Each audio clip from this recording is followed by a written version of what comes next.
Welcome back to Kind of Funny's Teenage Mutant Ninja Turtles in Review. That's right, we are ranking and reviewing every Ninja Turtles movie. As always, I'm Tim Gettys, joined by the Nitro Rifle, Andy Cortez. I got a bunch of Mountain Dew in my body right now. Got some pizza in my belly. Feeling healthy as all hell. A little bit, you're on the turtle diet. I appreciate that. It's Christmas in May, Joey Noel. I got some ooze. There we go. I don't like that, though. I don't like that at all, Joey. Don't like that. Nick, the producer / seducer Scarpino, what do you think about that? Yo, it's the Green Machine gonna rock the town without being seen. Have you ever seen a turtle get down, slamming and jamming to the new swing sound? Tim, God, what a freestyle! Get it ready. He thought about that all. We are coming hard for this TMNT Secret of the Ooze synopsis. Yes, we are. And I can't wait for that because this is Kind of Funny's In Review, where each and every week we rank and review two different movie franchises. Right now we are doing Pixar in Review and Ninja Turtles in Review. You can watch the show on youtube.com/kindoffunny or roosterteeth.com. If you want to listen to it, search your favorite podcast service for Kind of Funny in Review, and we'll be right there for you. If you want to get the show ad-free, you go to patreon.com/kindoffunny, just like our Patreon producers, Michael G. and Tom Bach have done. We appreciate you both so very, very much. Now, Nick, before we get into all this, I do want to say the story of what has happened at this show, because yesterday we were supposed to record it, but Joey was sick. You got your vaccine shot, so you were kind of messed up. Kevin's on vacation, so that would have been just me and Andy just doing the whole interview, which Andy, I feel like we would have held it down, right? You guys would have been fine. Yeah, I feel like I often carry the weight of the company on my back anyway, so I mean, it's just like no big deal. We talk a lot about Just that. another Thursday. Yeah, I would have just popped in every once in a while with Breaking Bad reference, Game of Thrones reference, Nirvana the Band of the Show. Reference. It's all there. Yeah. Exactly. And I love that. But Nick took it upon himself to write the plot like he always does, but he wrote it for me to read because he thought that it was just going to be me and Andy doing the show. But I was like, no, we'll just switch it. We'll record the KF podcast. So now Nick's going to read the plot that he wrote for me. right. Which we'll see how this goes, because I'm sure you wrote a bunch of things that you just thought would be funny to make me say. Yeah. But now 100%. you have to say them. So that's correct. So this is going to be awkward and weird. But it's going to be fun, and it's going to be a hell of a ride. What movie did we do this for at one point? Like a long time ago? There was another one where Nick wrote the script for Tim, and Tim had to read it, and it was just a lot of Tim. It was a Harry Potter. It was a Harry Potter movie, and I just loved it was so meta because we're hearing Tim read this script about what happened in the Harry Potter movie, but also here's a message for you, Tim. From Nick. Oh, I love it so much. I can't wait to get to the plot. So let's start it off. We are talking about Teenage Mutant Ninja Turtles 2, The Secret of the Ooze. Runtime of 1 hour, 28 minutes. Wow, how brisk. Insane. Can you imagine that? A feature-length movie, 1 hour, 28. God bless you. Released March 22nd, 1991. 10 months, less than 10 months after the first movie. Wow. Yeah. Wild. Yeah. Well, holy shit. shit. Half of the cast back. Yeah. Well, a lot of the cast stuff was like drug related. Or like drama related. Not expecting you to say that. Yeah, Corey Feldman had a problem. Yeah, yeah. They wanted to distance themselves from him. But then the April actress, they had beef with her because she called out their poor treatment of the stunt team, and they're like, "Well, okay, we don't fuck with you," which is bad. So there's a lot of issues with this. It was directed by Michael Pressman, who's an American film, TV producer, and director who has done a shit ton of Law & Order SVU, Chicago Med, Blue Bloods, and Law & Order True Crime. Wow. He was also a cameo appearance in this as the Channel 3 news manager. Keen-eyed viewers might have noticed. Yeah. I don't think anyone has quite those keen eyes. Like, wow, that's Peter Jackson. Wow, that's the guy who directed Law & Order and Blue Bloods. This movie had a budget of $25 million and a box office of $78.6 million. Wow. The film was financially successful and became the 13th highest grossing film in the year of its release. And Andy, I love the fun stats for you. All the how many pixels, how many this, how many that. I don't have any of those for you, but I do have a fun fact that I think you'll appreciate. Some of the pizza props used in this movie were reused in Ernest Scared Stupid. They can be seen being thrown at the bullies who try to attack the kids' treehouse. I like that. Yeah, for that, yeah. Tim. I Fun. thought you would. I thought you would. Made my Friday. And my favorite trivia fact that I read from this is when Vanilla Ice first arrived on the movie set, the actor in the Michelangelo suit went up to him to give him a hug and welcome him aboard on the movie. However, Ice's overweight bodyguard stiff-armed him, even with the full turtle suit on, and nearly 18 of the actors and stuntmen got in a big fight. Jesus, come on. The film stunt coordinator had to step in and stop them from continuing the fight because it could have been really bad. And later told the incident in an online interview and said that Vanilla Ice's bodyguards almost got their butt kicked by the dudes in a turtle suit. That would be amazing. I'd be like, guys, turn the camera on. This is what we came Yeah. here for. This is the movie. This is it. Yeah, as Vanilla Ice is getting his ass kicked, I'd be like, ice, flow. Cool down. Give me a little flow. Oh. Cool down. Cool off. That's smart, Andy. And then another fun thing here is when the script called for Leonardo to perform a back handspring, Mark Casso wanted to do it, the guy in the suit, but the director was unwilling to risk an injury. This turned into a really big issue. A search was initiated for an outside party to do the stunt, but Casso, a national gymnastics competitor, eventually won out and performed it himself. He was like, well, I want to do my own thing. You're going to go out there and look for someone worse than me. I don't want that. I want Leonardo to have the best back handspring. Hell yeah. Oh, yeah, dude. And I'm like, fuck yeah, man. Good Thank for you. him. Throw some respect on my boy Leo's name. You know what I mean? So We gotta have the that's best backflips in this movie. Yeah, exactly. Andy, what did you think about Ninja Turtles 2: The Secret of the Ooze? It was a ride. We had quite a ride with this one. My disappointment with a lot of these is that I want them to be bad to the point where it's super fun and entertaining, but it kind of breaks my heart that I just love these characters so much and they're just surrounded by like not a lot of good stuff. You know, when it's Fast and Furious, it's whatever. Like it's fucking Point. it's ludicrous and it's like whatever. But it's like it's the Ninja Turtles, so I want to see them done right. Let's Kevin Feige, let's get a little Ninja Turtles franchise going. But I mean, it gives me some good chuckles every once in a while. I think the movie is still in some moments fun and entertaining. I don't think it gets any better than a little too Raph. I wrote that line down. Hilarious. The peak of comedy. Out loud. The peak of Right, comedy in a this little too movie, and I wish there was more humor like that throughout the whole movie. Not a whole lot of weapons being utilized, unfortunately. The big fucking wolf man, what's his name? Razor. Razor, yeah. Razor. Toka. No, isn't Toka, I think, is the turtle. Oh, really? Razor Okay. I think Razor is the wolf. I could be wrong. Still terrifying to me. So like whenever they do a close up of the face, still horrify me like it did as a kid. Yo. Very, very off putting. So cute at the end. Yeah, when they do, for sure.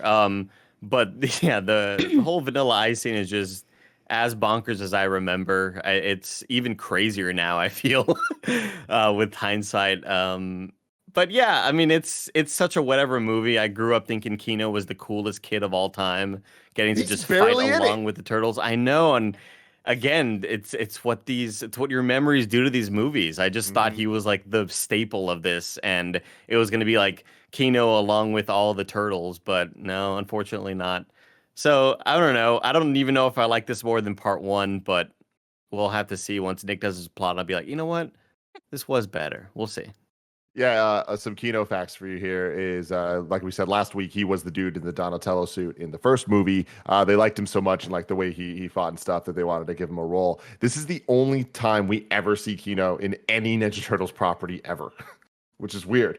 Like he's never even been in the comics, never been in any of the cartoons or anything. It's just this one movie and that's it. But like, all right, I guess. Yeah. Joey, you've never seen this movie. This is your first time. What'd you think? So I knew about the Vanilla Ice Ninja Turtle rap. Did not expect the scene to be interwoven into the plot the way that it was. So long. But like I also expected it to be like a fun like end party scene and not like mid fight.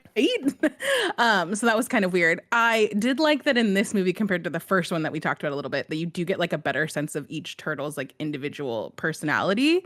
It felt like it was a little bit more defined in this one. A lot of just it's just interesting to go back and watch series before I feel like franchises were an actual thing, of like the fact that there's no Casey Jones after he was like such a prominent part in the first one. We spent so much time on the humans and like him and April's like love story weirdly, and then just not in this one at all. Okay. What else? Where did he go? Who knows? He's being charged for murder of Shredder. Yeah.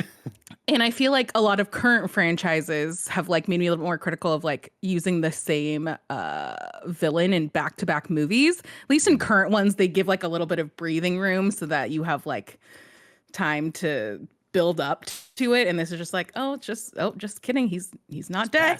It's like, okay, that's not great. I feel like with every one of the Turtles movies, they were like, this might be the last one. Let's just get Shredder back in there. We don't know how this Who else will be be in Cat? Yeah. This movie comes out in 10 months. We still have the costumes. We still have his like amazing blouse that he wore last time. Let's do this thing. Hey, it's purple now. It was like a real purple, not the actually purple. maroon. But this movie does get bonus points for having Billy Zane's little like henchman from Titanic in it. So that's all it gets. That's such a Joey Paul. I mean, it's fun. It's still just like not great, but I had fun with this one. I think I liked it better because it wasn't such like an origin story, and there was like a little bit more development for it. You didn't like the puppet rat? I really wanted more of like rats. The baby turtles and the baby rat scenes, but it's Nick. I enjoy this movie. I think this is what I remember the first one being, but I was actually kind of struck watching this being like, oh wow, I remember not liking this as much as the first one. And watching it back again, 30 years later or whatever, it's fun. It goes by fast. I agree with everyone's points, though. I think they still miss the heart of what this movie could be, and that's what going back, I was hoping we would see with Kino specifically, as I thought it was going to be more his story and how like he was on some level of personal journey that the Turtles would help him out with, but it just turns out he's just a pizza dude who knows martial arts, and he's just there. And when we get to the end, he's like, I can help you guys. They're like, no. And he's like, okay, I don't need to go. I think it's full of more quips. I think they nailed the tone this time. I just feel like they missed a lot of opportunities to actually make something of real substance here. But when you're a 13-year-old kid or a 10-year-old kid watching this, it's the best thing ever. Yeah. Yeah, it's funny. I ended last week talking about how I was worried going into this one because it was my favorite growing up, but I had a feeling it was going to not hold up because of that, because I was a dumb kid. And I was fucking wrong. I thought this movie was a lot better than the first one. And it's nowhere close to good. Going to be honest about that. It is what it is. Putting my headspace in that of like a 10-year-old kid, though, it's like this seems like a very fun kids movie. And when you're judging it for being a kids movie, it's like, oh yeah, it's a lot of fun. Again, not great, not good. Yeah. It really does lack a lot of the depth that could have been there easily had they just added some more interesting storylines instead of the beginning of the movie being like there's these giant flowers and a dude looks at it and goes, smells and goes, dandelions. like what the fuck? What does this mean? Yeah. I guess. But at the end of the day, one of the biggest criticisms I had last week was the Turtles didn't have identities and they all kind of blended together. And this movie completely remedies that. I was shocked at how often they would have a back and forth, some type of quip that I'm like, this is the Ninja Turtles. They really nailed the Donatello's a hacker. And he's hacking away. And that's the thing too, is like with Corey Feldman's voice. Corey Feldman's voice is so distinctive, and it's so what you would think of if he was Mikey. But Mikey's voice is very, very close. So those two and the lines they gave them in the first movie kind of made them one character, as they're always kind of together and didn't really have anything to do. So Tim, like it's cool to see they actually brought a Donnie that, in my opinion, was a little bit closer to what I remember Donatello being like from the cartoon series, which is kind of more intellectual sounding. And I think that did work out. Unfortunately, when people were at the producing table and were like, should we recast Raph so he doesn't sound like Nick's 70-year-old Uncle Lou? Someone was like, dude, we already got the actor. And again, this movie comes out in 2 days. We have to start filming. We gotta fucking do it. Yeah. Plus, like Nick's Uncle Lou, he doesn't charge a whole lot to voice act. So he'll work for Sausage. It's not that he sounds for him. It is actually Nick's uncle. He's there. I remember I was saying last week that one of my favorite things about the first one was New York just kind of as a character. And the opening 3 minutes of this movie are just etched into my mind. Like I probably watched the beginning of this movie 1,000 times as a kid, and I would just rewind it over and over and over because there was nothing more hype than them jumping up in the air, freeze frame, and it says Ninja Turtles too. It was just like, holy shit, this is awesome. I love that the movie starts off with the turtles fighting in cool, creative ways without cheesy music playing like Andy was talking about last week. Like the music is tonally correct throughout this entire thing. There's Vanilla Ice, but even that kind of weirdly works and fits with what's going on. Why? First off, we're going to stop right here because everything that we're going to talk about next is build up to the climax of this movie, which is the Vanilla Ice scene.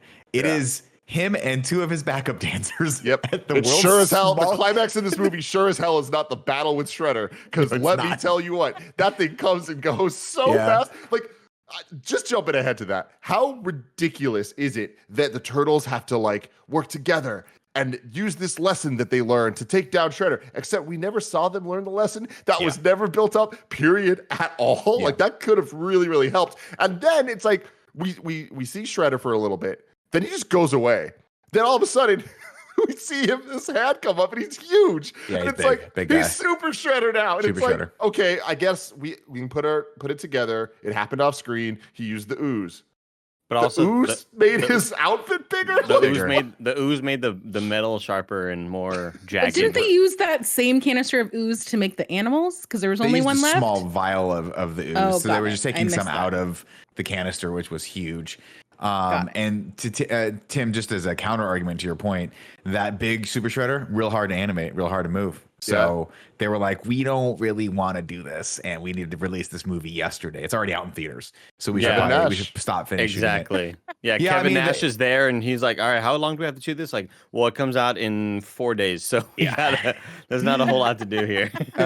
It's disappointing, and that really is kind of the crux of, I think, all of our criticisms for all of these movies is that there's just that lesson they learned should have been something we saw them fail earlier at. And they sort of tried to do that in the first one because that was sort of more like Leo and Raph's story, where he was trying to teach him how to be a leader to a degree, I think. I can't really remember it. But in this one, not really, actually. I mean, there's just no focus for the B story in these. There's just not a lot of time and energy spent on them because, honestly, a movie like this, probably back in the day when you're trying to hit, an hour and a half, you got all the animatronics, all the costumes and stuff. I guarantee that probably took up a lot more of their time than actually trying to worry about writing a decent script for this. And also, dude, when you turn out a script like this and at the end they don't even fight the bad guy and it still makes $80 million, you're like, we're doing something right. Like, come on, whatever. Yeah, because at the end you definitely want to see some sort of consequences for using the rest of that ooze, and not the consequences be that I'm going to knock the foundations off of this boardwalk and it fall down on me and like kind of collapse on like. For that, we need something more like super soldier serum type shit, like, should I use this or not? I'm going to use this. And, I took too much. I shouldn't have mixed it with blah, blah, blah. And that's really what is his downfall, as opposed to just, I'm knocking down all these things. And they're like, don't do this, Shredder. You're going to take us all out with you. Like, it's just, it's maybe such a fucking lame, limp boner of an ending. I'm just spitballing here, Andy. We're in the writer's room, right? No bad answers, no bad solutions, right? Sure. What if we somehow figured out how to get the anti-mutagen over from the fucking donuts and feed that to Shredder? Like, wouldn't that be kind of a cool way to shrink him back down to who he was before? But no, we're just like, we'll just let him drown because apparently Super Shredder can't swim in like 10 feet of water. A lot of metal, It's too much metal. Weighs him down. Yeah. Very lazy storytelling there. Some things I really liked about the movie, April, I thought was a huge improvement over the first movie. I preferred this actress, but on top of that, I just loved her dynamic with the turtles and with Splinter. Like, I really enjoyed her writing, and I really enjoyed the line delivery that she had and all of that. She also just felt like a news anchor in this one. And the other one, other April, just felt like she was like a photographer. I don't know. She just never really nailed the part of like, I am a put together news anchor. And maybe that was just kind of what the wardrobe they chose to put her in, or just how well she was put together. But in this one, she screamed early 90s, late 80s, like local television news anchor. And that was perfect. Yeah, and Andy made a reference to the fact that they very rarely, if ever, use their weapons in this, especially the sharp ones like the katanas. But I did like the kind of creative uses to get away from the it being violence of having weapons, like Michelangelo grabbing the sausages to use as nunchucks and things like that. Like there was a couple of moments throughout the movie I'm like, hey, that's a creative use, and it actually kind of adds to the Ninja Turtles even more, and it makes them feel more like fun teenagers, you know. But yeah, overall, I had a lot of fun watching this movie in a very surprising way. You want to get to the plot? Let's Here, go. now that you can actually hear the guitar better this time. Here we go, everybody. This is the plot for Ninja Turtles. Not many things rhyme with Ninja Turtles. I didn't have a lot of time for rehearsal. Red is for Raphael. Donnie's purple. There it is. TMNT2, The Secret of the Ooze. Go Ninja, go Ninja, go. Oh. Dear Tim, Oh Oh, God. I forgot forgot. about this. I know we just talked about it. if you're reading this, that means that COVID-19 vaccination has wreaked havoc on my system. And despite following Snowbike Mike's prescribed regimen of 2 chai lattes and 3 fruit by the foot, I have succumbed to the illness and will be out of commission for this foreseeable future.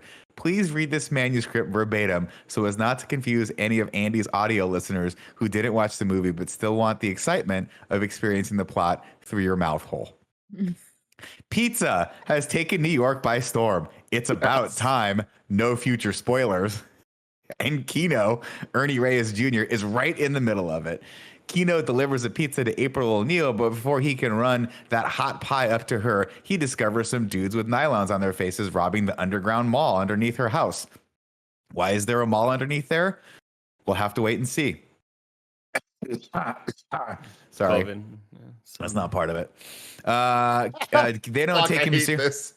They don't take him seriously, so he kicks them really fast. Did I mention I study martial arts? But like 30 more dudes in nylon show up, so you know what that means. It's turtle time.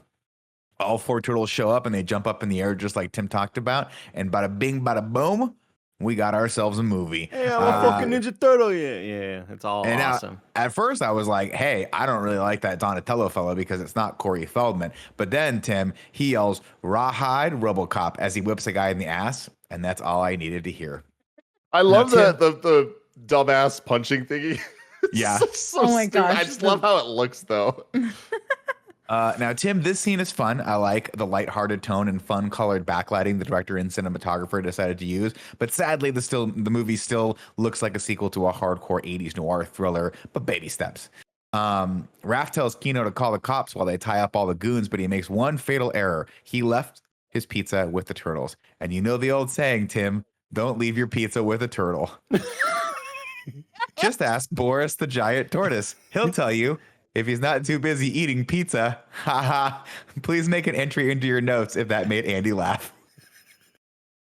New April comes home, and surprise, it's Paige Turco, who right up to this moment I thought was Lori Loughlin. I even said it was Lori Loughlin who was Aunt Becky in Full House on last week's show. This is 100% not that person. Nope. So if Andy swears that it is, tell him he's wrong and make a note of it in your journal. Okay. Tim, this is blowing my mind. I always thought Lori Loughlin was the lead in the movie Back to the Beach, starring Frankie Avalon and Annette Funicello. But it turns out it was Paige Turco the whole time. My mind is blown. Tim, it turns out it was Lori Loughlin in Back to the Beach. Thank God. I was about to question my whole existence. Anyway, back to the plot. New April comes home, and one of her neighbors hits on her while his wife complains about her aerobics. New April finds crap all over her house, and thanks to the turtles, who are pretty much just living there now. The boys come home, and new Donatello can't figure out how catchphrases work. They eat ninja pizza, which disappears without a trace, and then play catch with said pizza. Raph tells everyone they don't need to worry about the Foot Clan anymore since they took out Shredder, and Leo says what we're all thinking. Splinter took out Shredder. We didn't do shit. Splinter tells them all that the outside world can never be theirs. They need to always be ninjas so people can't see them, or they'll freak out and hunt them down with shotguns and ropes. Yeah. Another good line before that was, well, the rat's the cleanest one. I always like that. Yeah. I love that whole bit was great because I love her kind of showing off the personalities of all of them, which again, such simple things. It was just a couple lines, but I was like, okay, cool. This is already a market improvement. Yeah.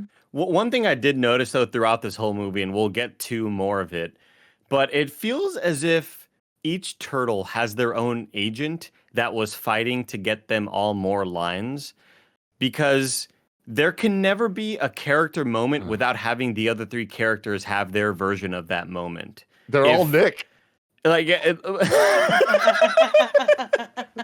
dare you? like if Raph's gonna say How his version of the dare thing, then Leonardo's gonna say his smarter version, and then Michelangelo's gonna say his doofy version. Ostentatious. Like, yeah, all four of them always have to have a thing. Like, and you'll notice that throughout the movie, and it's like, we don't need that every time. We can like cut back and like let certain turtles just kind of star and showcase in that one moment with that one line that you want them to say, but we don't got to hear all four of their versions when they're all saying goodbye to April, and then it ends with Michelangelo and the great little like movie. What is that? Casablanca moment. Yeah, you're gonna say Gone with the Wind, right? I 'Cause was thinking the same thing. It was Casablanca though. Yeah, that I love that little moment, right? And it can just be Michelangelo doing that. We don't have to hear everybody go, "See you later, April. Bye, April. Sayonara, April." Like, we don't need all that shit, dude. Like, just tone it down a bit. One thing that I do think is funny, and this was true with the last movie as well, I don't really understand who wrote the Turtles, because like some of the things they say, like the references they make, I'm like, no teenager ever would Ralph Nader reference? What the fucking hell? Like, who is that for? A Ralph fucking Nader reference, Joe. You're so right. Holy shit. That one took me by surprise too. That was so bad that I was like, how do I even write a joke about this terrible joke? Before we get back to the plot, though, let me tell you about our sponsors. This episode is brought to you by MeUndies. I love MeUndies. I have loved them for years. Legitimately, almost everything I wear is MeUndies. I'm wearing a MeUndies shirt right now. Of course, I got the undies on. I got some MeUndies lounge shorts going on and some MeUndies socks. Why? Because of their soft micro-modal fabric. I love it so much. I want it all over my body, and that's what I do each and every day of my life. And guess what? MeUndies makes it easy to match too. You can match your bottom half to your better half or halves. Yes, you can match your friends too. MeUndies helps you find matching pairs in the style and color or print of undies that's right for you and your boo, because who doesn't love a secret twinning moment? I know I do. Me and Gia do it all the time, whether it's us matching just the simple black or matching some fun bold prints like with little sushis all over it. Sushis? What's that plural? I don't know how that works. Doesn't matter. What does matter is you can get 15% off your first order and free shipping by going to MeUndies.com/morning. That's MeUndies.com/morning to get 15% off your first order and free shipping. MeUndies.com/morning. Sushis. Go for it. Leo sucks up to Splinter as Raph teases him for it. So Splinter gives them 10 backflips apiece. Suddenly, their neighbor complaining about those aerobics makes a lot of sense. I misjudged her, and I'd like to make Tim say I'm sorry about that right now. Splinter tells them all. Tim, go ahead. I'm sorry about that.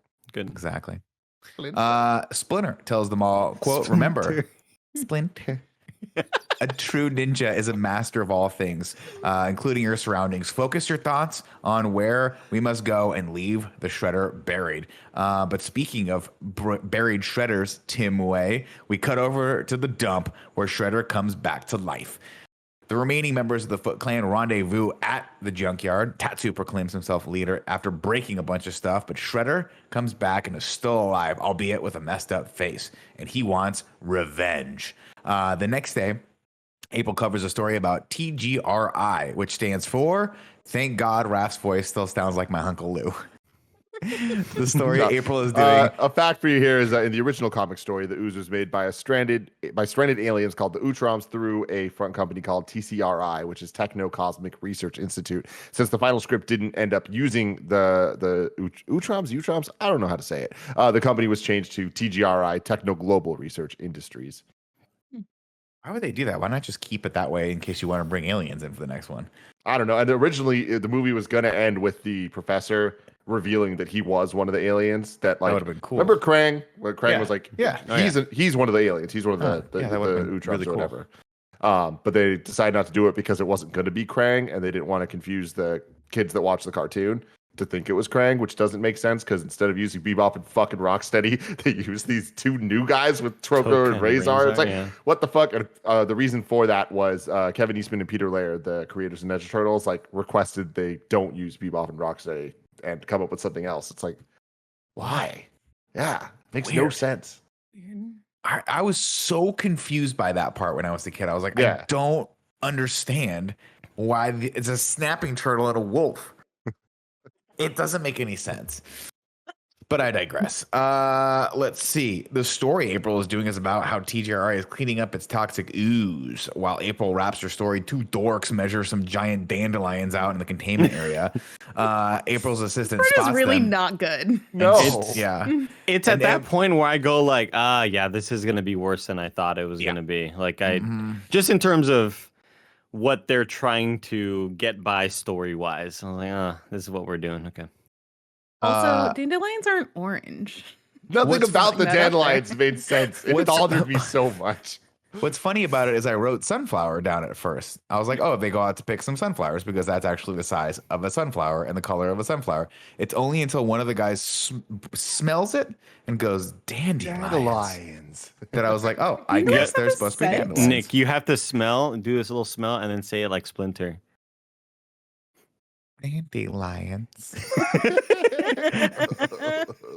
Turns out April's assistant is actually Shredder's assistant. Boo! Oh! He brings his master the dandelions, and Shredder orders Tatsu to gather his best men for a mission. April comes home as the boys finish cleaning up. Splinter interrupts so he can tell them all some stuff up on the rooftop where everyone can see them. He shows them the broken canister that contained the ooze that can transform them all. But more importantly, it has the TGIF logo on it from April's interview. Quote, if the contents of this canister were not unique, then the city may be in grave danger. Now, Tim? Hated this scene when I was a little kid, and I'm just bothered by, okay, let me start here. Splinter still looks fantastic. Like the creature work out of this world. Yeah. But he looks a little too fantastic to the point that Splinter's terrifying. Like he is a scary looking thing. Really? I don't think so. And I've never liked the way he was sitting cross-legged and then kind of reveals this like broken glass underneath his like cross legs where it's just like, you're fucking creepy and I don't like your vibe right now, Splinter. Like you need to like stop being such a weirdo, man. I'll tell you who needed some improvements. Who needed improvements was Donatello, because that dude was too tall.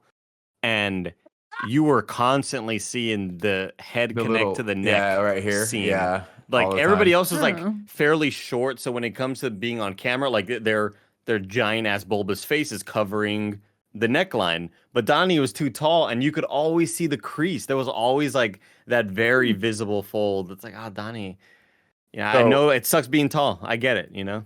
An interesting thing about the costumes is the first movie, all the animatronics were actually being controlled by the people in the suits, like pulling different like cranes or like triggers or whatever. This one, it was more mechanical, where like other people could kind of like remote control it, and that allowed them to be a lot more like the heads to be a lot more small, and allowed them to have a lot more movement. So that's why the fighting in this, like them doing all the flips and all that shit, it's like clearly they're like, oh, we can move more. Let's take advantage of that. It's wild because I feel like even at the time that they have these gigantic costumes, and you know, sure they may be more flexible now, but goddamn, like the level of athleticism for them to still be able to move like that. I mean, we see every Batman have troubles trying to punch, you know, and these dudes are doing flips and back handsprings and shit. Shout out to everybody there. And I think a lot of that just also goes to the tech involved, like making the costumes be that light but still have the look of being, you know, a heavy ass thing. It's not just like fabric. These things are still, they got some weight to it. Over in the TGIF labs, Professor Perry disposes of all but one canister of the ooze, which Tatsu gratefully takes off of his hands. The turtles arrive and head down to the lab so Donnie can geek out about all the tech, which I like, by the way. I like that Donnie's like, oh my God, look at everything. It's cool. All of the canisters seem to have been disposed of, except canister R708-037, which is still active. Tim, tell Andy there will be a quiz after this, and if he remembers the correct answer for the canister, he'll get nothing. Okay. I love Donnie's fat ass fingers fucking hitting the keyboard. It's like, why are you showing this so much? It doesn't look good. And also, I have a question. Yeah. Why the hell did the world just decide that computers should be that ugly cream color? Like, for way too long, our tech was just like, was black not in the 80s? No, but isn't it the oxidation? Well, no, they started as white. or off-white, but then eventually they oxidize to that nasty yellow color that all white plastic turns into eventually. It just blows my mind. I totally feel the technology like wasn't there to just because not trust do me, that. for the amount of time that I had a crappy, not only cream white colored Dell monitor and then a compact monitor, then my dad ended up buying a Sony Trinitron monitor and it was black. And it wasn't a rounded screen. It was like a flat screen, but still like fat CRT. It was a flat screen though. I was like, dude, what is this piece of technology? And it was just black, and that's all that made it cool. I was like, oh yeah, man, this is the dope ass monitor. Oh, sorry, I put that thing over there. I was hanging out listening to that story. Donnie tries to hack into the computer and ends up locking them out, and the Foot return to finish the job. Mikey knocks the canister out of Tatsu's hand by throwing a glass at it, and the physics here just did not work, but it's okay. It's a movie. And then a fight karate kicks off. Mikey headbutts a Foot Clan member's tummy, and then they surf on an office chair, but they still end up losing the Ooze. Tatsu brings the canister back. Oh, they lose it because he like pops smoke and they'll leave. Tatsu brings the canister back to Shredder so they can force Professor Perry to show them how it works. Back at April's house, the turtles prepare to leave when Kino knocks on the door.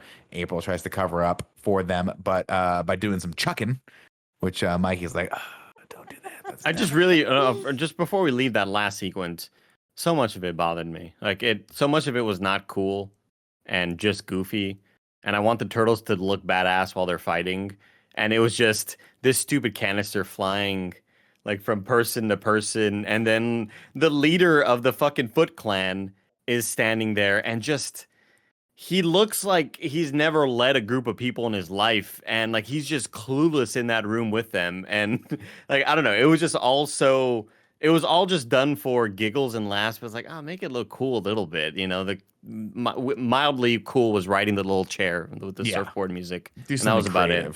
Yeah, it was just this thing just kept on flying like just by accident. It was just bizarre. Let's see. They tries to cover for Kino by doing some chucking, but Kino ain't no fool. He pulls back the curtain on the turtles and then passes out when he sees Splinter. They bring Kino up to speed on their history and the Ooze and the Foot Clan, and Kino gets a bright idea. He says, if I let myself get recruited, we can infiltrate the clan and find out where the others are hanging out and where they order those sweet goggle masks. Which, by the way, like, poor Splinter, right? Kino totally fine seeing gigantic turtles. Yeah. Faints when he sees a rat. Like, we also have to imagine there's a smell factor with the rat that's not there with the turtles, you know. He's got a lot of hair and it's wiry, and that always makes me think, is that locking in some of the stench of the sewers there? Yeah. What's stuck on there? A lot of dingleberries, right? Oh, there's a ton of dingleberries on there. Downside of that thing looks like the top of a whale. You know what I mean? It's just plankton all over it. Why do you have to start this line of thought process, Andy? Top of a whale. Back at the junkyard, Shredder makes the professor use the Ooze on some vicious creatures, but we don't get to see them. He just told Tatsu to go out and find the most ferocious creatures he could find. And gee, I hope it's a warthog and a rhinoceros, but from the sounds of it, it kind of sounds like a chicken, Tim. This was really weird. I didn't like the way that this was paced at all, of the reveal of these characters. Like, let us see the animals. Yeah. Right? Like, it's just fucking weird that we don't see them, and we have to just imagine what they are. And then when we do see them, they're like, that's not what I thought they were going to be. The snapping turtle. It's weird, too, because you're like, you had an opportunity to literally use two distinct animals and make very, very distinctive, like, toys out of them. You would think, you know, it's the 90s. They're trying to productize everything. Why would you make another turtle? Why not any other animal? Any other animal that could combat the turtle. Like, why a turtle? I don't get it. The turtles head back down to the sewers, and once again, Raph and Leo argue about the best course of action. Raph takes off while Mikey falls into their new digs, an abandoned subway terminal that still has power. Where do they poop, I wonder? It's something that I was going to make Tim say. April's new manager. I do really like their new spot, though. I think it's cool really with so all like cool. the train cars and stuff. It looks dope. That's definitely one of those moments as a kid that I thought, like, God, what a cool, just to have like a big spot to your own, to hang with your friends and eat pizza all the time. But a lot of spider webs. Got to be careful. Mm-hmm. Oh, yeah. And a lot of spider webs. Love Andy Flesh. At least there's a payphone that they can walk around and use like a cell phone. I like that. I like that a lot. April's news manager wants her to cover swimsuits, but she's a real ass journalist. She tells him off. Donnie calls to see if she's seen Raphael, but she has not. And Leo is pissed because they're wasting time looking for him instead of the foot. Meanwhile, back at the junkyard, Shredder greets his new mutant children, who are a wolf and a snapping turtle. Now, when I said go out and find the most ferocious animals you could find, you chose a wolf, which is cool, and a snapping turtle. So let's have a quick conversation about that snapping turtle. Not exactly what I guess you're in New York. You're like, we got limited access to animal life, so we're lucky if we found a wolf. Was there not a second wolf? Did you not have two wolves? I don't know. Where'd you get the one wolf? Yeah, where did you just find a wolf? Turns out these animals are babies, and they call Shredder Mama. So he orders Tatsu to kill them. We don't know how. We don't know how. They super learn. They're super. Nobody creepy. had said mama Honestly, before. it's still funny. No, though. they were trying to say master, and they couldn't. Mm-hmm. And then That's they why. said That's mama. mama, but that makes no sense either. No. Because they have no frame of reference. No. They just got born. But again, it's guys. cute. Well, no, as we isn't discovered last it week- because the dude, the second in command, I forget what his name is, Tatsu or something. Tatsu. Yeah, he Was says it he 'cause- thinks you're their mother.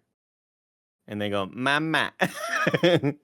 Yeah, I guess you're right. You know what? Fuck it. It's still cute. It's still Listen, cute. Tim, as we think they're discovered adorable. last week, animals are a lot smarter than we think they are, and they can learn things as complex as martial arts simply by watching people do them. Yeah. It's so true. So if Yeah. they can So learn true. that, who knows what a snapping turtle knows? Anyone can say mama. Anyone can cook. Anyone can Anyone cook. can cook. Everyone can cook. Forget everything you know. Kino and Raph Professor Perry shows him that the super babies are super strong, so they have a purpose at all. So Shredder decides to spare their life. Kino and Raph go. He to the straight foot- up wants to euthanize these little Yeah, babies. he's like, kill them. They're dumb. Like- we got more stuff left. It's so fucked up because they're so big. Imagine having to like drag those corpses away. You feel like maybe you walk them to the place that you're gonna kill them, Andy, and then you give them a little treat, and while they're licking the lollipop, you pow right in the back of the head. Yeah, sure. Wow. both of them. Just a couple right between the right in the back of the ear. A couple 22s rattle their brains a little bit. Yeah. Kino and Raph go to the Foot recruiting meetup so Kino can infiltrate the organization. Kino kicks the face off of a bunch of the recruits. He's just basically blowing these guys out of the water, which really impresses the lead recruiter. So he gives Kino the final test: remove as many of the bells from a mannequin as possible without So making a badass. sound. So cool. Oh, and one more thing. We work in concealment. So he pops smoke. I would be like this. Hey, has anyone ever passed this test? Because this seems really hard for just a kid off the streets who has no ninja training to be able to do. And Like, this is also- the I feel kind like of that shit you should be learn the at Safeway. entry level. It Yeah. seems like it should be like top This level. is a I've- final test to get my goggle mask. And I've also seen your goons get their asses whooped. Did they do this test too? Yeah. Like I don't. I don't buy it. Like Well, everyone lies. they How didn't many have to bells get did you them all. all the bells. Like, I oh, think everyone's you have to like get a lot. one. Yeah, that's true. That's true. But yeah, it's true. you know, but you have to be good to even get to that point. You know, Mm-hmm. there's like a lot of steps involved. But I always thought the scene was just dope. I loved Raph sort of so sneaking cool. around and Yeah. being like, "Yeah, go get him, Kino." It's so cool. But like Raph, like using his ninja power to step in and do all the bells for him. He's like, "Is this enough?" It's all the bells. I thought that Yeah. I always love that part. Yeah. They're brought back to the junkyard, and Raph wants Kino to split because they found where the Foot's hanging out. Until he spots the ghost of Shredder past walking around, and then gets caught by Tatsu. A fight breaks out, and Ralph tells Kino to bounce and warn the other turtles. But Kino's like, "I don't want to go. I'll stay here with you." And then Tim, I put in this part in your best New York / Ralph Macchio accent. You got to say, "Hey, I'll run or I'll kick your butt." Oh, fuck. Nick. You're getting me today.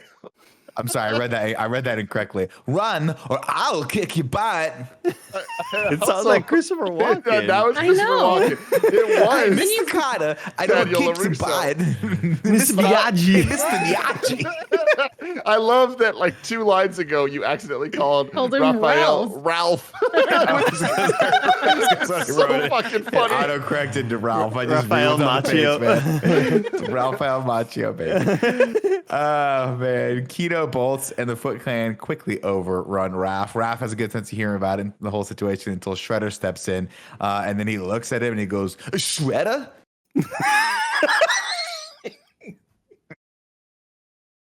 That got me.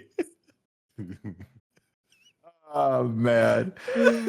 Put it in your notes, Tim. I got Andy. The turtles head to the junkyard to free Raph, and it's quiet, a little too quiet. And when they find Raph, Mikey says, "It's Raph, a little too Raph." I And don't know we if all any giggle. movie has ever peaked that high. Like Perfect. this is insane, and Perfect. I think this is it. I don't know if there's going to be any single moment in these Ninja Turtle movies that's this good. That's what I'm saying, dude. It really reminds me how last week when we were talking about that, or not even last week, was it this week that we did Cars 2?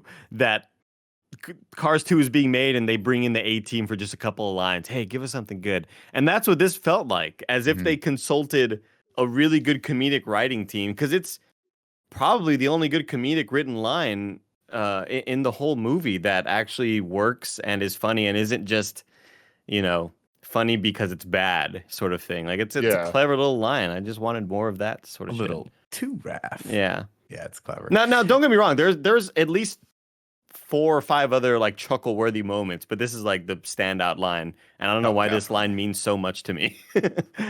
Shredder springs a trap, and Mikey makes a Ralph Nader joke, so my 90-year-old parents have something to laugh at. Things look dire. I put grandparents, not parents. Sorry. Yeah, while they're sleeping in the theater, they're like, "Oh, Nader." Huh. Nader, I know, I get that joke. Things look dire until their insurance policy kicks in. Mutual Splinter. Splinter shoots an arrow and breaks them free. And Raph. What the fuck? Yeah. Like this is one of those moments where it's like, okay, Splinter's gonna come and do one of the iconic Splinter things. Oh, he's shooting a bow and arrow. I just Like, hated. why? I always hated the way this looked because this looked way too puppetized. Like this looked like way more than anything else Splinter has ever done. Of just obviously somebody holding an arm that's holding an arrow, and it just looks really goofy. Looks very Splinter stiff. really only looks cool when he's not moving. Right. Yeah, or if it's just like the little head movements, that's it.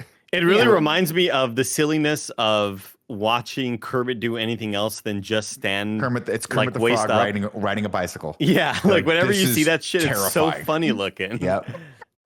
Let's see. Splinter breaks them out, and they free Raph, but keep the tape on his mouth, presumably because the actor's accent is so bad. A fight slaps off, and the turtles start to win. So Shredder calls in Toka and Razor. One by one, the turtles take on the massive mutants and get their shells handed to them. Donnie frees Professor Perry while Mikey spots a sewer cover, and everyone drops in. Toka tries to fit through the hole and gets stuck, so Mikey does what anyone would do in this situation and tickles him a little bit. Can you blame him, Andy? If you were stuck in a manhole, Tim would definitely tickle you until you peed Mountain Dew. I was stuck in a manhole. Wow. Turtles head back to their new home with Professor Perry in tow. Perry tells them that the ooze was a mistake that has dangerous mutagenic properties. It's Several what you scenes get. where Professor Perry looks like, I'm already forgetting his name, Arrested Development. He was also in that HBO show, The Jeffrey Outsider. No. Jason Bateman. He looks like an older version of Jason Bateman in some shots, and it makes no sense to you right now. From the Ozarks, yeah, the plural, all the Ozarks. Oh, you guys like the Ozarks? You guys watch the Ozarks? Kevin isn't here this week, so I feel like we just got to give him a little bit of Nah, yeah, we got You guys to. We got to include him in the show. You guys like the Game of Thrones? You like the Game of Thrones? Games of Thrones? Game of Thrones? Plural, single? This guy's always terrifying to me because I think he was the bad guy in Time Bandits, but I could be wrong. God, I don't even know what that movie is. Dude, I need to watch that because you've Time talked about it Bandits is so many rad as times. Fuck yeah. Dude, it's an old Gilliam film. Excuse me, not Gilliam. Carrie Gilliam film. Harry Gilliam film. Excuse me. That terrified me when I was a kid. Yeah, and it's still really, really scary. But I think he How was the old bad is guy. it? When did it come out? Jeez, it's 80s, like those early 80s. late 80s, early, yeah, some mid 80s. He is in the Time 80s. Bandits. Yeah, he was terrifying. He was the bad guy in that. Yeah, wasn't Ian Holm or something like that? I don't think he's Ian Holm. Ian Holm, I think, is the guy that played Ash in Alien. What's this guy's name?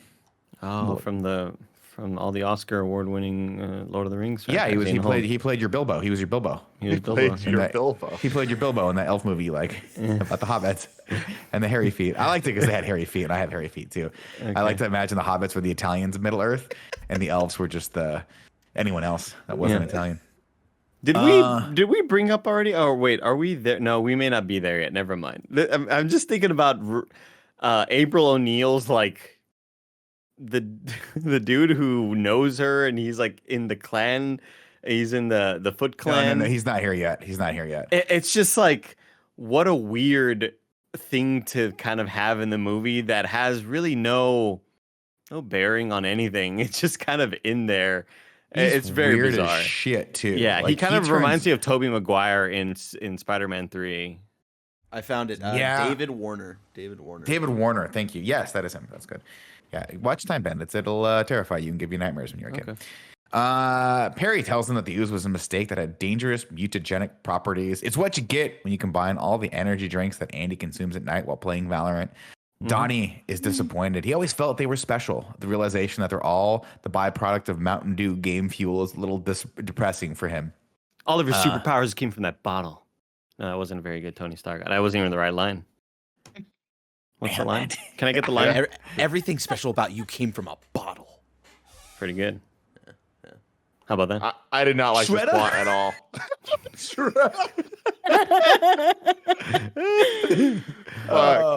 Shredder unleashes Toka and Razor on the city of New York, and literally no one notices. The next so day, lame. It's dumb.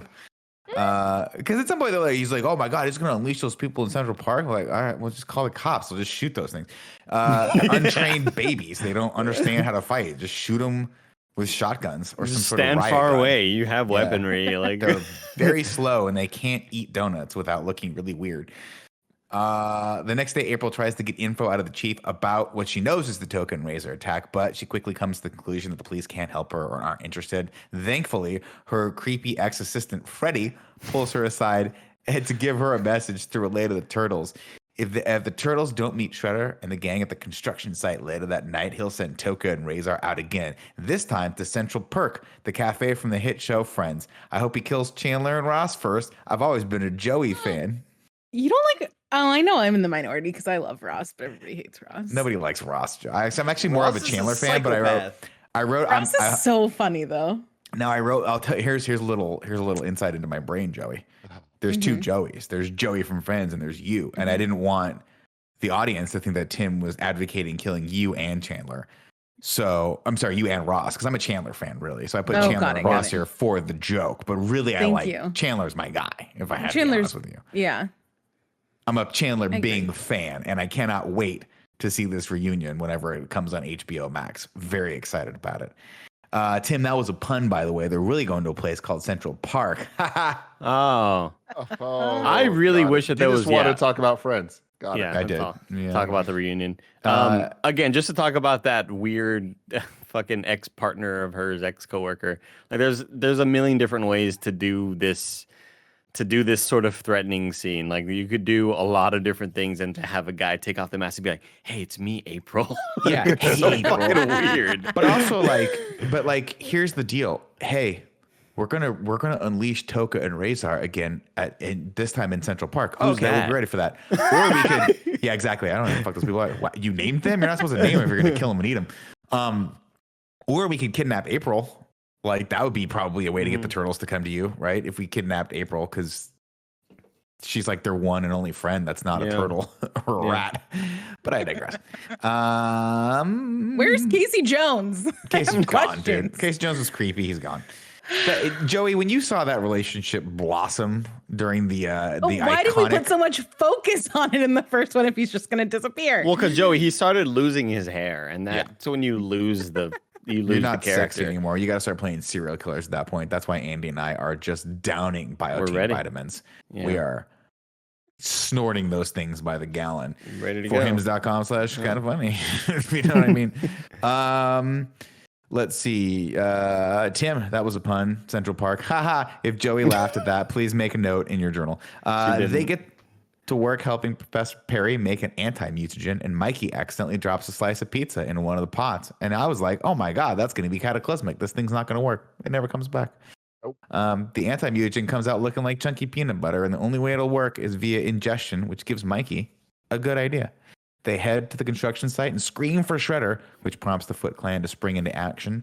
Shredder calls in Toka and Razor, but Leo tells them they need to first observe the ancient ritual of the traditional pre-fight donut. Now that's a ritual your boy Nick Scarpino can get behind. Save me the cake donut with white frosting, and Joey the little rainbows, sprinkles. Those are my favorite. I always hated this sequence. Like, just because it was scary to me. Like that when they find So out, wet, but they have the but stuff. but a lot of it was so personal to me because I've been Token Razor in that situation. Mhm. I have been the sick child that refuses to take the giant capsule of antibiotics as a child.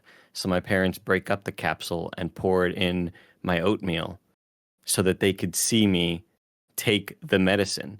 It's And- literally what we have to do with our dog, Andy. Like, come on.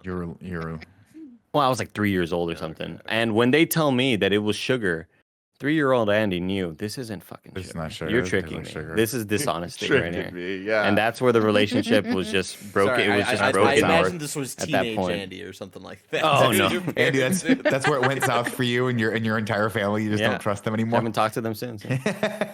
Andy's family tried to put it in mac and cheese. That's why he's never tried it exactly. since. They tried mac and cheese. They tried tater tots. They tried those little mini corn dogs. He's off all of Eggs. them forever. Eggs, he hates them. Yeah. That's why Snowbike Mike hates eggs too. Via Andy. Let's see. Why do I keep that there? They head to the construction site. Shredder calls in Toka and Razor, but Leo tells them they gotta do the donut thing. Toka and Razor help themselves to the tasty treats until Razor realizes one of the donuts has an anti-mutagen ice cube in the middle. I'm like, why would you put ice cubes in the middle of donuts? Great Whatever. question. And a fight and like don't put something cold in the middle. Just put why don't you just put Make it stuff into the in the jelly frosting donut or something. Or, Yeah. like, just pump it into the jelly donut. They're not gonna ever know. It doesn't matter.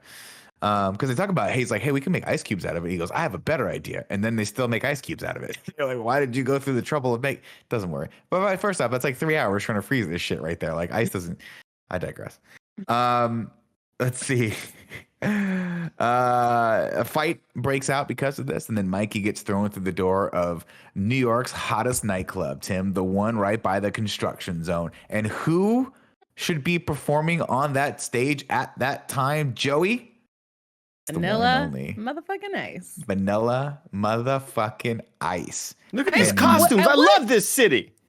At what point in his like fame was this? Was this like peak Vanilla Ice? I'd say I so. mean, I have to imagine. yeah. Right? Now, Nick, you're the only one that has any real frame of reference of like the realities of Vanilla Ice being a thing. Because like to me, he's very much like a thing from the past. Oh, yeah. Right? Yeah. Did he But have Joey- a moment that was longer than just Ice Ice Baby? No. Okay. No, it was Ice Ice Baby. But you got to understand that like those moments lasted way longer than they do today. Totally. Yeah. And so like this was, I'd say, a bit after Ice Ice Baby, but this didn't feel like, oh, the big superstar no longer has the starlight or no longer has the limelight, so he's trying to just put himself in movies. This didn't feel like that at all. This felt just like, oh, that's superstar Vanilla Ice in this movie. Ice Ice Baby came out I was looking at that. just a couple months before this. Oh Yeah. shit! I thought it was like a year or two. Wow. Huh. Very, very interesting. Because then he had one other song that I remember that was like a hit. Wait, when What did this was movie it? come out?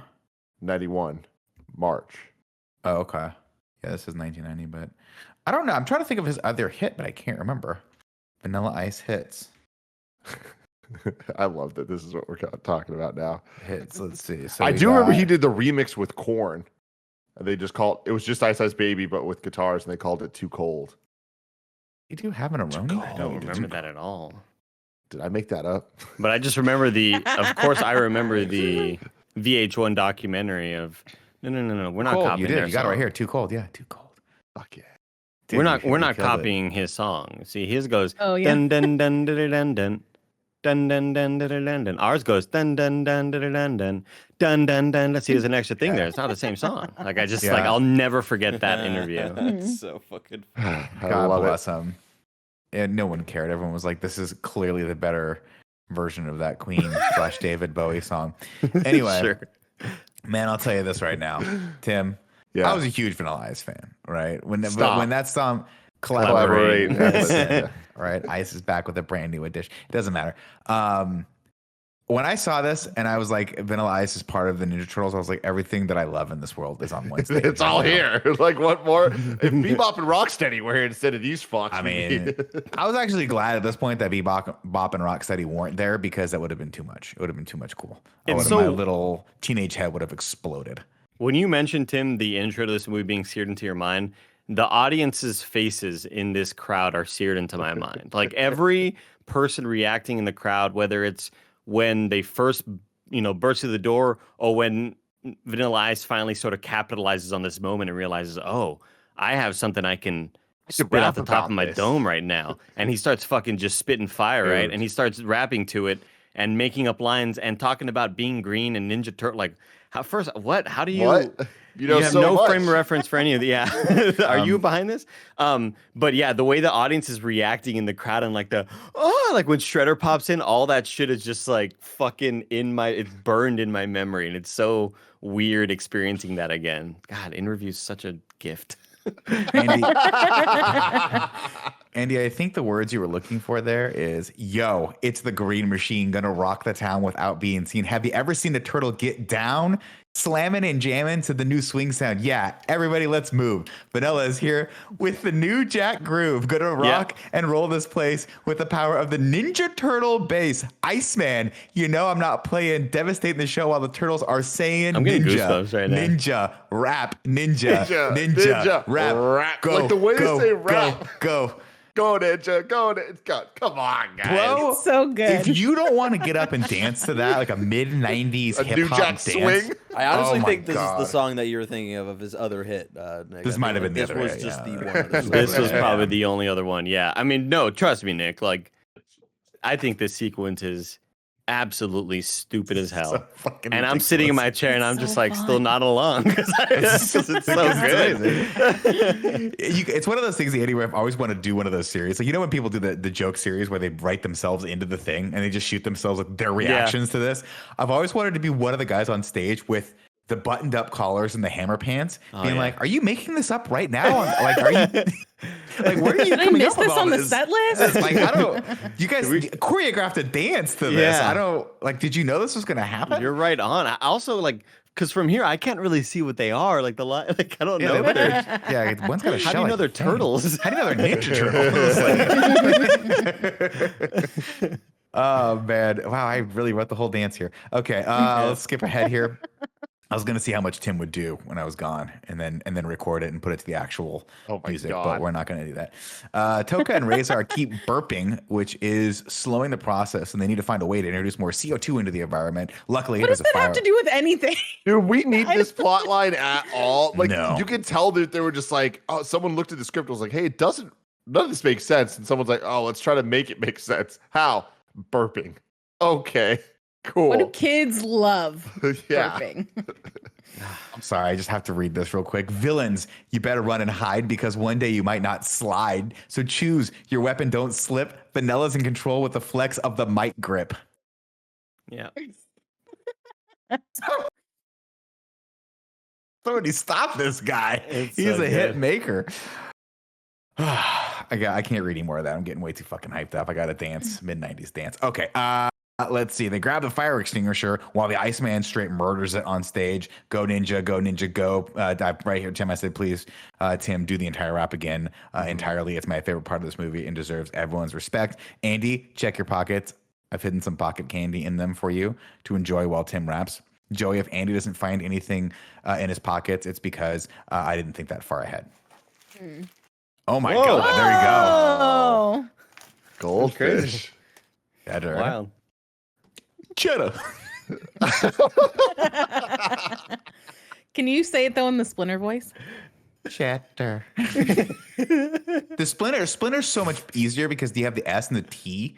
And what was so iconic about that, Joe, was the way his lips just kind of like were over pulled in. Yeah. Like they move independently just from were- each other? Yeah, like they programmed in the wrong syllables, like the wrong, Actually- like.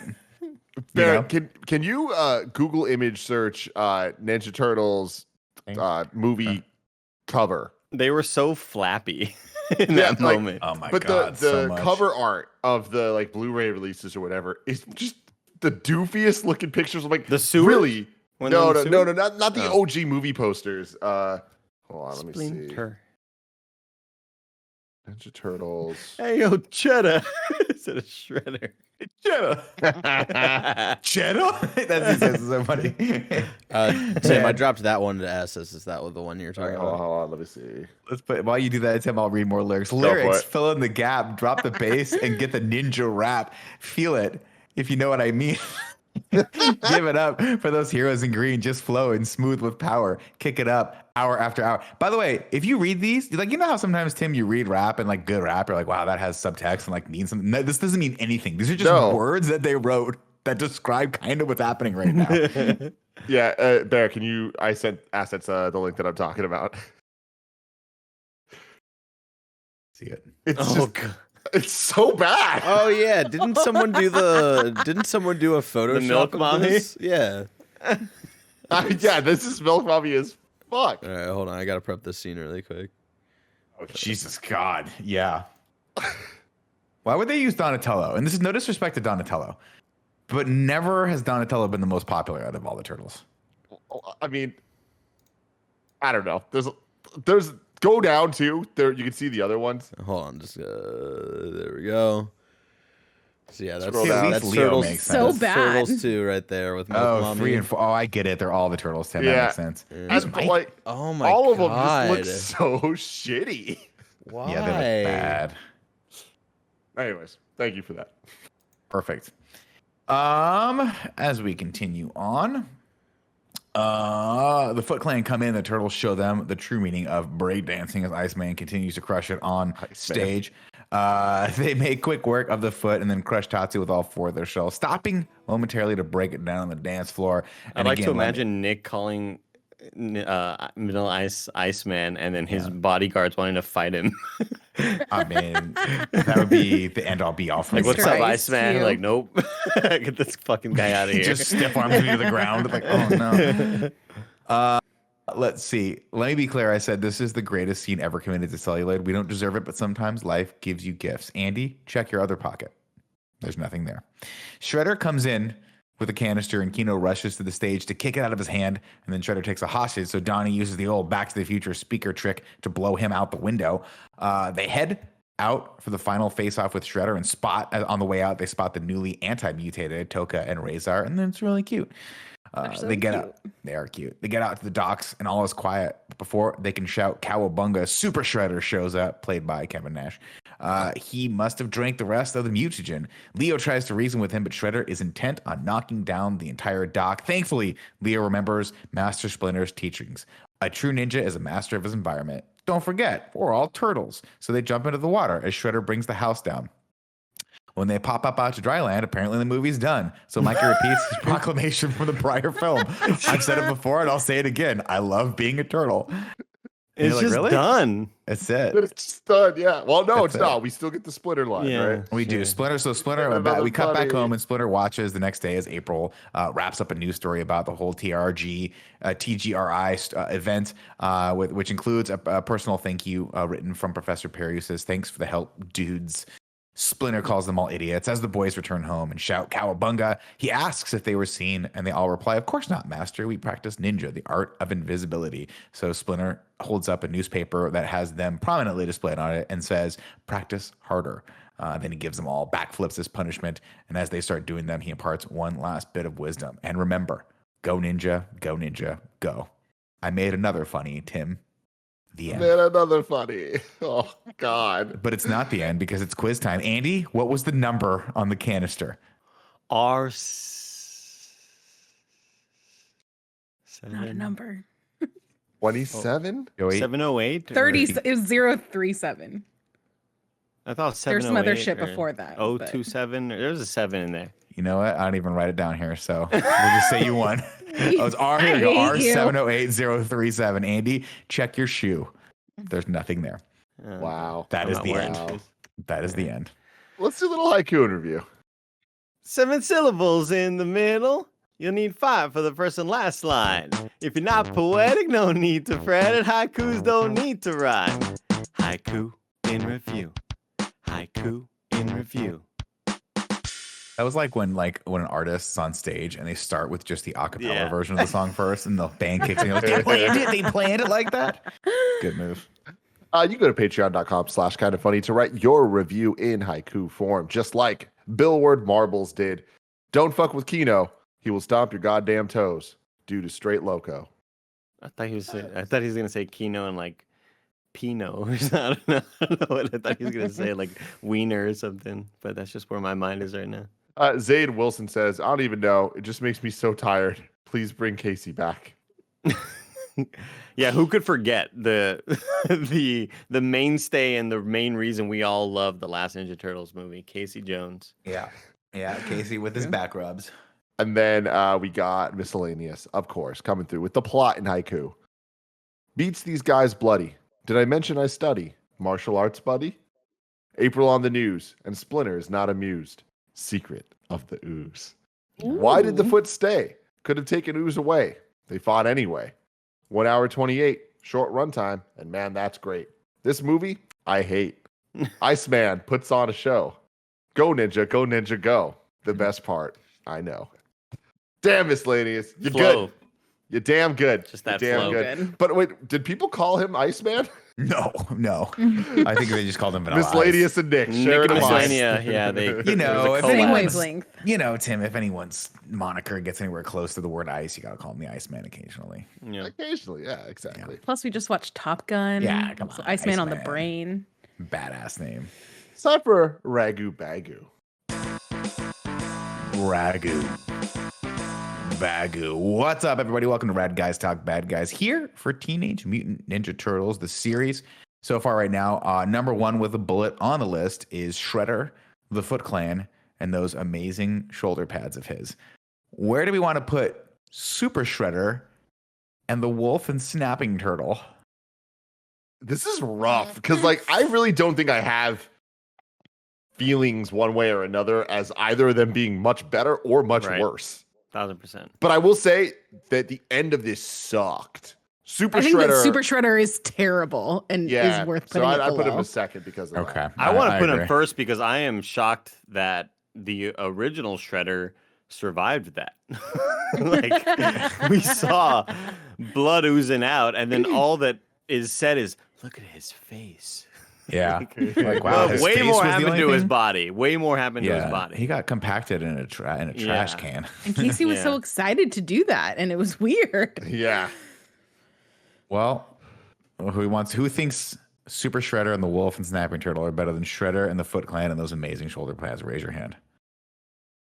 Well, there Yeah, you go. I'm just like Tim. They're It's like done. I don't care. They're at the end. They're at the back. There you They're go. number two. They're number two. Now it's time to rank the Teenage Mutant Ninja Turtles movies. Currently, number one is at number one. Where are we going to put number two? I will say, to start it off, Kevin Coelho writes in and says, it's a kid's movie. I have so much nostalgia for it, but I found myself drifting off really hard by the end of the movie. It's number two for me.